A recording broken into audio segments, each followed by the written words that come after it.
Salam, selamat pagi saudara yang terkasih. Sebelum kita mendengarkan firman Tuhan, mari kita bersatu di dalam doa. Bapa yang baik, terima kasih banyak buat pagi hari ini. Terima kasih karena Tuhan selalu setia dalam hidup kami. Terima kasih Tuhan karena pengangkatan berasal daripada Tuhan. Terima kasih karena pembelaan kami berasal daripada Tuhan. Terima kasih buat semua yang Tuhan sudah janjikan bagi kami. Kami mau mendengarkan firman-Mu dan kami percaya firman-Mu akan mengubahkan kehidupan kami. Terima kasih dalam nama Yesus Kristus kami berdoa dan mengucap syukur. Haleluya. Amin. Saudara yang terkasih, senang sekali bertemu kembali lewat audio khotbah kita hari ini. Walaupun kita tidak bisa tatap muka, tapi kita satu dalam roh bagi kita yang percaya kepada Yesus. Amin.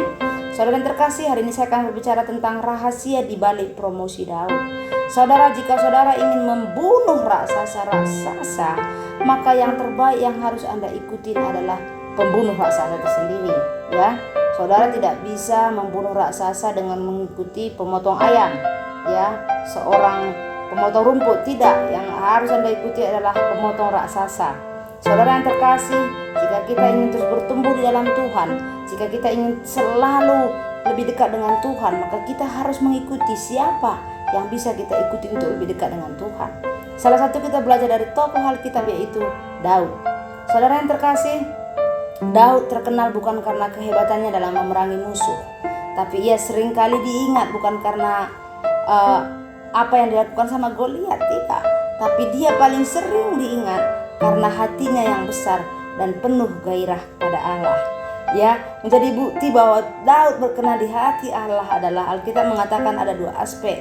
Yang pertama, kehidupan Daud diubah menjadi raja adalah ketika tidak ada yang melihat, ketika tidak ada seorang pun yang mengadakan pertemuan doa atau memimpin sebuah kebangunan rohani di tanah Yehuda. Daud mencurahkan isi hatinya dalam penyembahan dan doa kepada Allah di lapangan tempat ia menggembalakan kambing dombanya. Saudara yang terkasih, tanpa seorang pun di sekitarnya, hati Daud mengejar Allah. Dia tidak dimotivasi oleh apapun. Dia tidak memiliki bapa kandung yang selalu memotivasi dia untuk dekat dengan Tuhan. Bahkan pada saat Nabi Samuel datang ke keluarganya pun, dia tidak diingat, saudara. Dia sedang ada di peternakan, ya. Dia tidak diingat. Nah, pada saat-saat dia tidak diingat, dia memilih untuk bersekutu dengan Tuhan. Hubungan Daud dengan Tuhan sangat tidak biasa pada zamannya, karena seluruh paradigma penyembahan bagi bangsa Israel pada waktu itu difokuskan pada pengorbanan binatang sebagai pengganti dosa. Ya, bukan korban pujian yang berasal dari hati. Hati Daud memimpin dirinya melewati hukum-hukum yang tertulis langsung menuju hati Tuhan. Dan yang kedua adalah peperangan Daud melawan singa dan beruang mengungkapkan hatinya bagi Allah, karena ia bersandar sepenuhnya kepada Allah dalam mencapai kemenangan. Kepercayaan semacam ini menunjukkan bahwa hati Daud untuk Tuhan bukanlah sesuatu yang dapat berubah-ubah sesuai dengan keadaannya. Daud memiliki integritas yang luar biasa.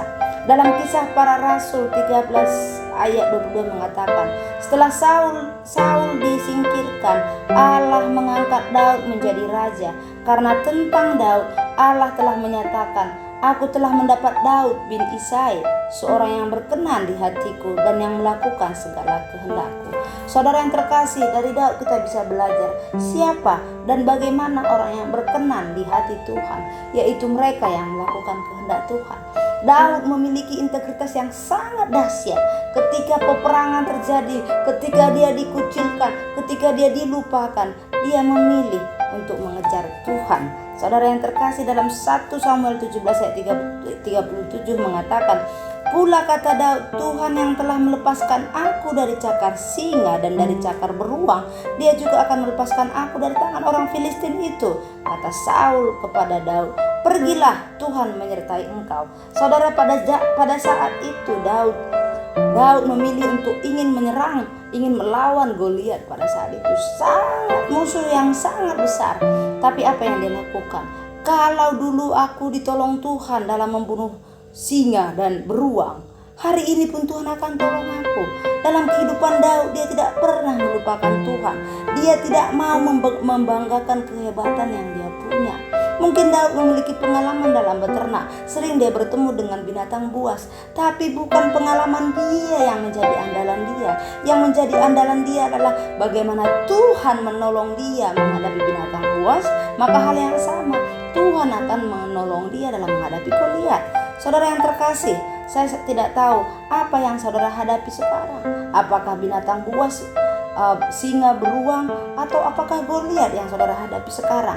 Saya hanya mau katakan, siapapun, apapun yang Anda hadapi sekarang, pilihlah untuk terus mengutamakan Tuhan dan mengandalkan Tuhan. Dalam 1 Samuel 8 ayat 6 mengatakan, waktu mereka berkata, berikanlah kepada kami seorang raja untuk memerintah kami, perkataan itu mengesalkan Samuel. Maka berdoalah Samuel kepada Tuhan. Saudara, waktu itu Israel, waktu itu membutuhkan raja dan mereka berdoa, dan Samuel ditanya nih, siapa yang akan menjadi raja kami ya? Nah, waktu itu si Saul diangkat menjadi raja.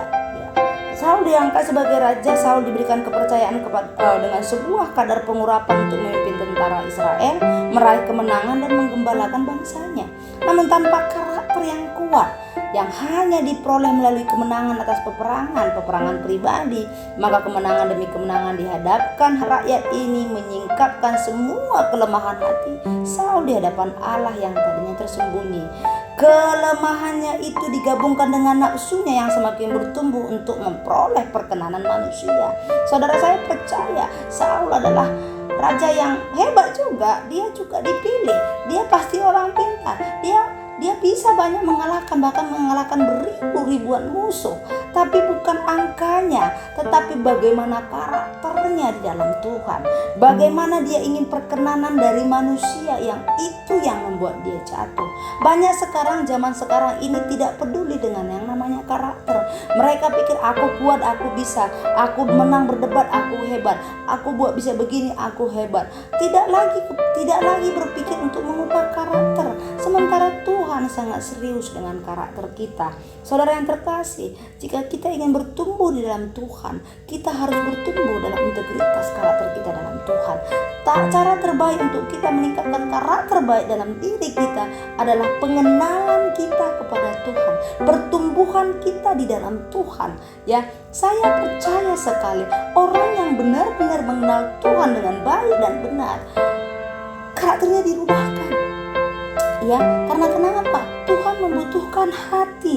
Tuhan membutuhkan pengorbanan hati, bukan pengorbanan persembahan-persembahan lain. Tuhan membutuhkan hati kita. Karena dengan hati kita, hidup kita, karakter kita bisa berubah. Saudara, hari ini kita belajar mengenai kebiasaan Daud, integritas Daud, karakter Daud yang bisa kita terapkan dalam kehidupan kita sendiri, kehidupan kita sehari-hari dalam dimanapun situasi kita. Saudara yang terkasih, dalam 1 Samuel 30 ayat 6 mengatakan, dan Daud sangat terjepit karena rakyat mengatakan hendak melempari dia dengan batu. Seluruh rakyat itu telah pedih hati, masing-masing karena anaknya laki-laki dan perempuan. Tetapi Daud menguatkan kepercayaannya kepada Tuhan Allahnya. Satu lagi hal yang baik sekali kita pelajari dari kehidupan Daud, waktu keadaan terjepit, waktu semua orang ingin melempari dia, dan orang yang melempari dia juga orang yang sedang putus asa, orang yang sedang betul-betul terpuruk, di mana mereka memikirkan anaknya laki-laki dan perempuan. Tetapi dalam situasi itu, Daud memilih untuk menguatkan kepercayaannya kepada Allah. Saya tidak tahu apa yang sedang menjepit saudara sekarang. Kondisi sekarang ini saya yakin rata-rata orang sudah terjepit. Tapi dalam keadaan terjepit itu, mari kita memilih untuk terus menguatkan kepercayaan kita kepada Tuhan. Tuhan Yesus memberkati. Salam, mari kita berdoa. Terima kasih Bapa, Engkau adalah Allah yang baik. Engkau mengajari kami Tuhan bagaimana karakter Daud, di mana dia memilih Tuhan untuk bersekutu dengan Engkau, untuk memiliki integritas yang baik berhubungan dengan Tuhan. Terima kasih Bapa, pada saat keadaan dia terjepit, dia memilih untuk menguatkan kepercayaannya kepada kepada Tuhan. Kami juga mau Tuhan, kami juga mau memilih jalan itu Bapa. Kami tahu Engkau Tuhan yang sangat serius dengan karakter kami, Engkau sangat serius dengan tabiat kami, Engkau sangat serius dengan habit kami. Bapa, tolong kami Bapa, ini hati kami, ampuni kami jika hati kami sering salah Tuhan. Ampuni kami jika motif kami sering salah Bapa. Kami mau Tuhan menjadi anak-Mu yang menyenangkan Engkau, yang membuat Engkau bangga, di mana kami memiliki karakter-karakter-Mu dalam kehidupan kami sehari-hari. Engkau berkati semua jemaat yang mendengarkan ini Tuhan. Berkati segala apapun yang mereka butuhkan, dalam keadaan terjepit apapun mereka saat ini, tolong mereka untuk memilih menguatkan kepercayaan mereka kepada Tuhan. Terima kasih, dalam nama Yesus Kristus kami berdoa. Tuhan memberkati engkau dan melindungi engkau. Tuhan menyinari engkau dengan wajahnya dan memberi engkau kasih karunia. Tuhan menghadapkan wajahnya kepadamu dan memberi engkau damai sejahtera. Tuhan Yesus memberkati. Amin.